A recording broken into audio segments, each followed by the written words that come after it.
isang tabi at di mapagkali.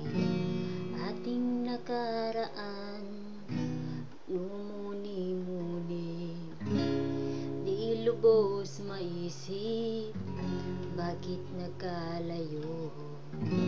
Kaya ngayon ako'y isang bigo.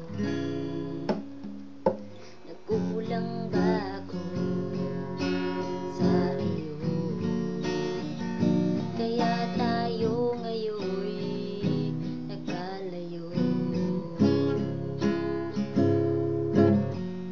Walang nagawang kasalanan, kundi ang magmahal sa'yo ng lubusan.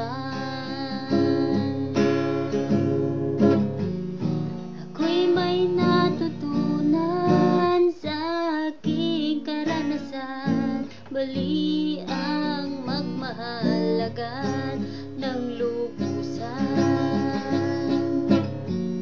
Pigilan ng damdamin kung kailangan upang di masaktan kung ika'y iwanan.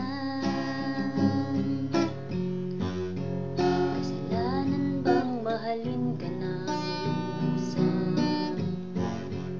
Upang ako iyong iwanan. Bakit kung sino ba ang totohanan ay siya pa lililisan? Kasalanan bang mahalin ka